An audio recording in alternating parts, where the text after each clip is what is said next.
Then I had just a wonderful opportunity to be able to communicate with thousands of survivors and victims over the past decade. And they were fitting that exact same pattern. And then that's when I said, okay, I'm ready to put it out there and say, this is what I think it is.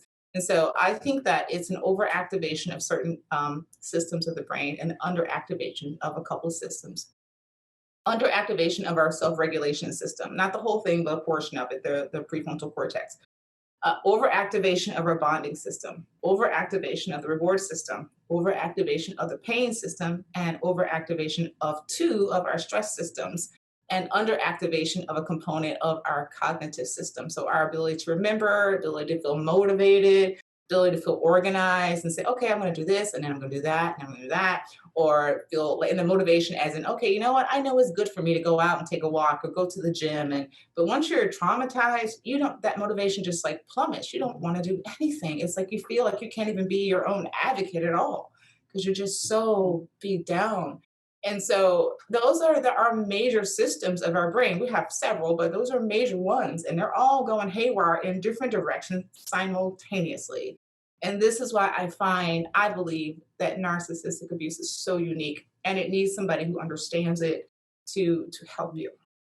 Music is really important too. I like the combination of the two because music activates the brain in so many ways. It's one of the things that can be very healing for the brain. I mean, I don't know if you knew that for Gabby Gifford, the senator. Oh, Oh, yes. she yeah. So she was unfortunately she was shot in the head and she couldn't speak. And part of her treatment, they used music to treat her Hmm. because she could not formulate words. So I saw this recording, for example, where they had her repeat a word and she could not say the word, just couldn't. And they said the word, she tried to say it, couldn't say it. So the therapist got out her guitar and started playing This Little Light of Mine. And Gabby just started saying, Let It Shine. And they were like, okay. Oh, Because music is sort of handled by many, many different parts of the brain, whereas our language is just left frontal, which is, okay. and if that part isn't there, you can't formulate words. Whereas music is all over, it's right side, it's left side. And so it grabbed it, and she knew what the song was, and she wanted so badly to do it, and it came out. Yeah. And so that's how they used neuroplasticity was used, the approach was used to help activate neural pathways that got her speaking again. And now she can formulate sentences more than words, she can Right. speak. Yeah. Right. Wow. So music is so That's great. powerful Yeah. for our mood as well. Hmm. Mhm. And one of the things you mentioned too is that choreographed dance is good because then we have to think as well. Yeah, yeah. I like to take it up a notch. So yeah, that's why I say choreographed because you have to you're then now you're bringing in your hippocampus, which is memory. And one of the things as we know with things like PTSD, conditions like PTSD, it really impacts the hippocampus of the brain.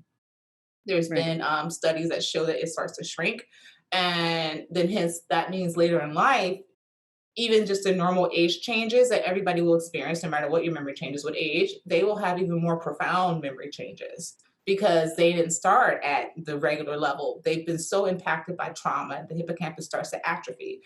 And so I wanted to if you're going to do dance, do something that's going to activate a lot of different brain areas. So why not bring in choreography? So you have to remember. Visual spatial skills are brought into that. Timing is brought into that. So yeah, I want to make it a little complex. So I said do Yeah. choreographed dance. But if that's too much, start off with just moving your body, just getting into it, just feeling it. Right.